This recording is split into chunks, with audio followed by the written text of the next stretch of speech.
Assalamualaikum warahmatullahi wabarakatuh. Perkenalkan, nama saya Muhammad Heri Kencana Putra dengan NIM 1121166 dari kelas K321 MNR Prodi Manajemen Universitas Teknologi Digital. Pada kesempatan kali ini saya akan membahas materi mengenai motivasi. Adapun tujuan dibuatnya video ini adalah untuk memenuhi tugas evaluasi akhir semester mata kuliah perilaku organisasi dengan dosen pengampu Bapak Rizky Purwantoro, SH.MH. Baik, kita langsung masuk saja ke pembahasannya. Pada materi kali ini terdapat 8 pembahasan. Kita masuk ke pembahasan yang pertama. Pembahasan yang pertama adalah apa itu motivasi.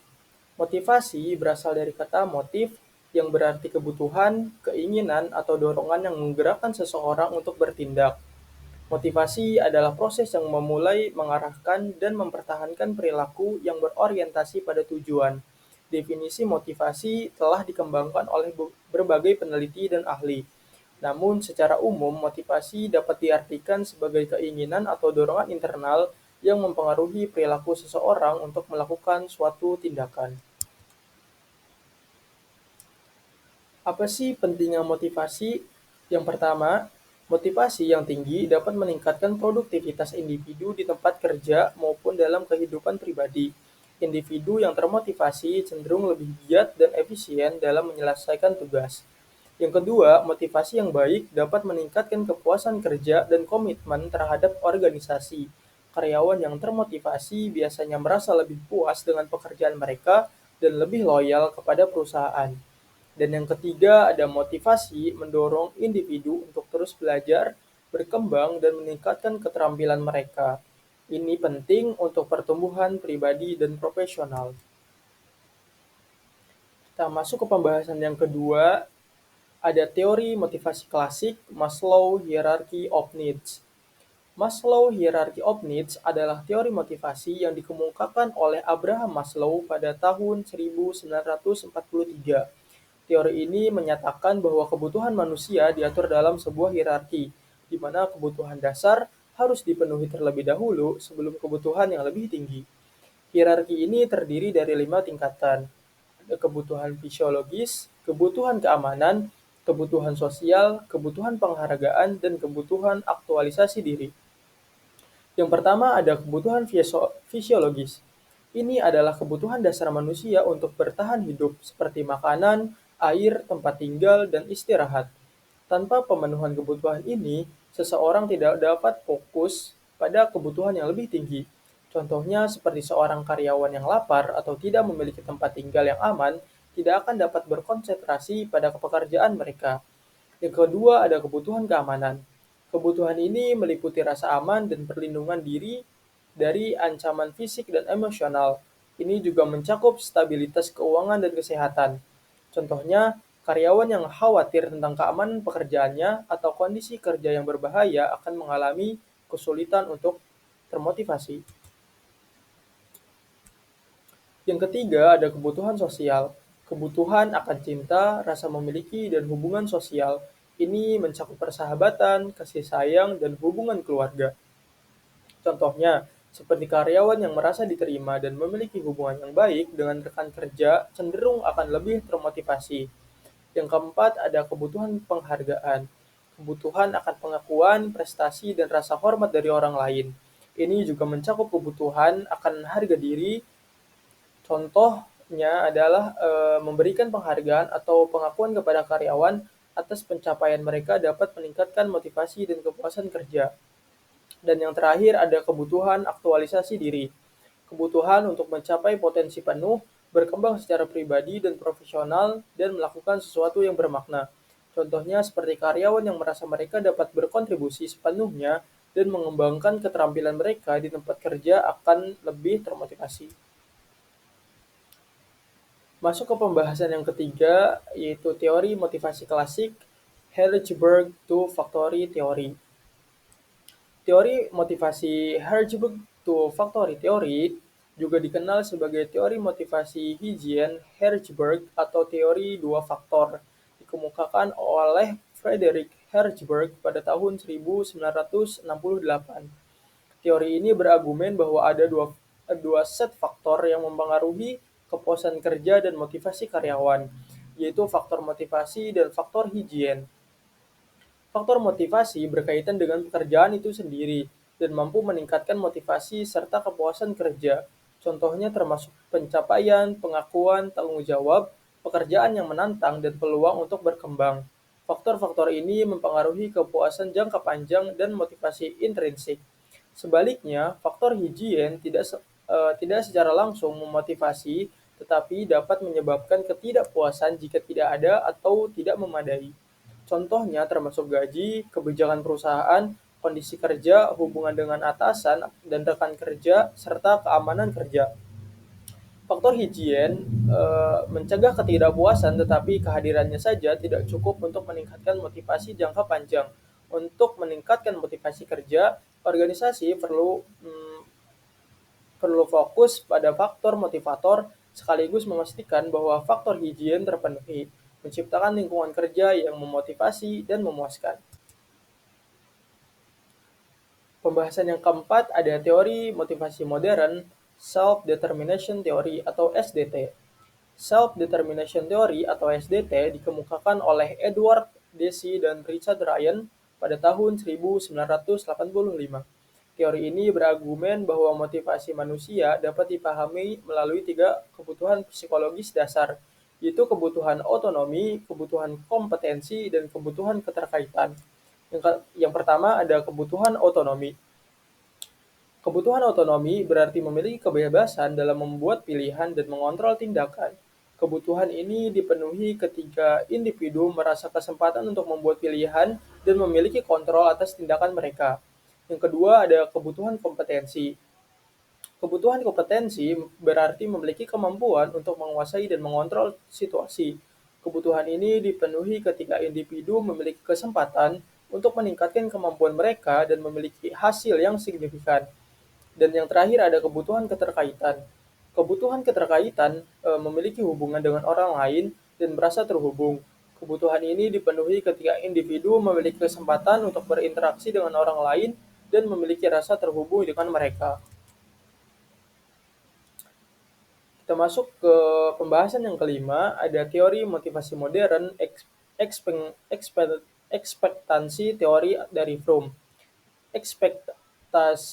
Teori dari Fromm dikemukakan oleh Viktor Fromm pada tahun 1964. Teori ini berargumen bahwa motivasi individu dipengaruhi oleh tiga faktor, yaitu ekspektansi, instrumentality, dan valensi. Yang pertama ada ekspektansi. Adalah keyakinan individu bahwa upaya mereka akan berkontribusi pada kinerja yang diharapkan. Keyakinan ini dipengaruhi oleh faktor-faktor seperti self-efficacy, yaitu keyakinan individu tentang kemampuan mereka untuk melakukan suatu tindakan, goal difficulty, kesulitan dalam mencapai tujuan, perceived control, keyakinan individu bahwa mereka memiliki kontrol atas hasil yang diharapkan.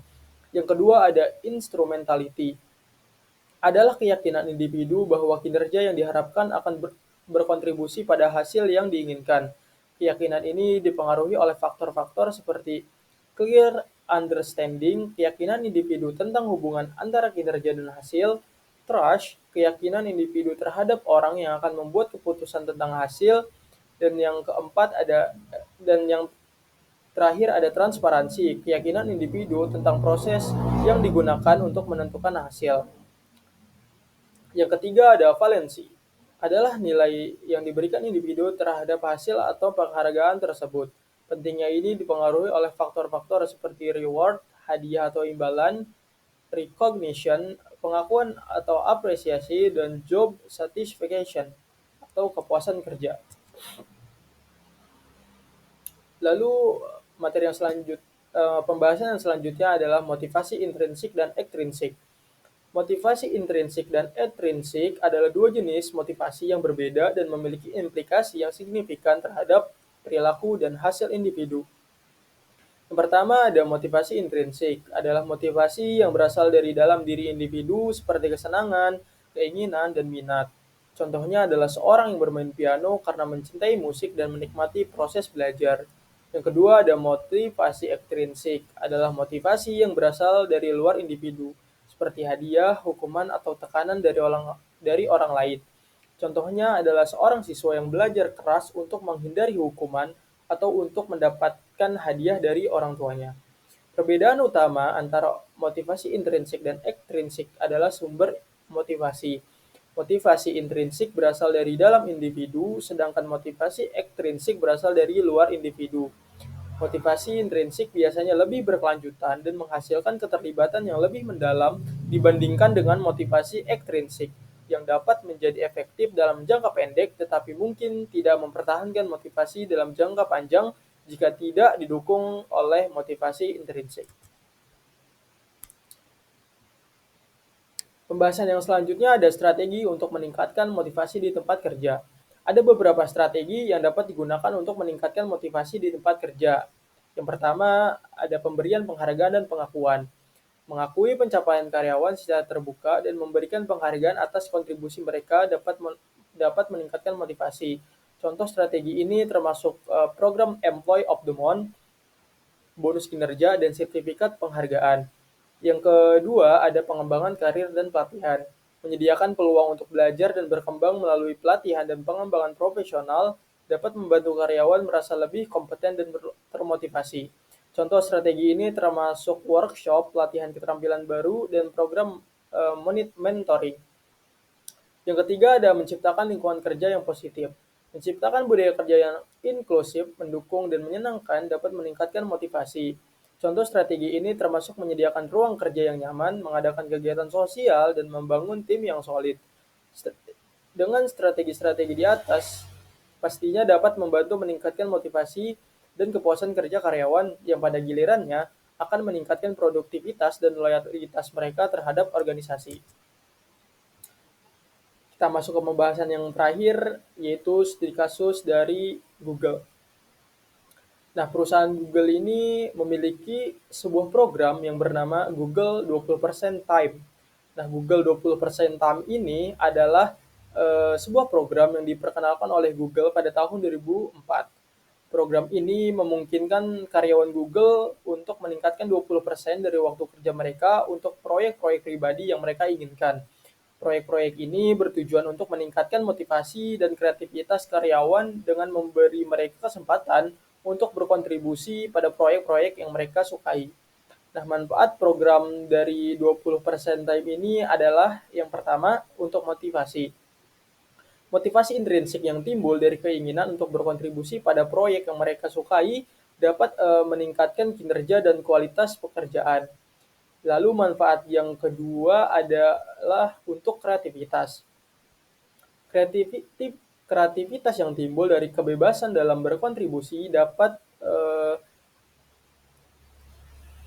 meningkatkan inovasi dan kualitas pekerjaan. Nah, yang terakhir adalah untuk pengembangan karir. Pengembangan karakter atau karir yang timbul dari kebebasan dalam berkontribusi dapat meningkatkan kemampuan karyawan dalam beradaptasi dan berkomunikasi dengan tim. Di sini ada kesimpulan, motivasi adalah kekuatan yang mendorong individu untuk mencapai tujuan dan penting untuk produktivitas dan kepuasan. Beberapa teori motivasi yang telah dibahas termasuk Maslow Hierarchy of Needs, Herzberg Two-Factor Theory, Self-Determination Theory, dan ekspektansi teori.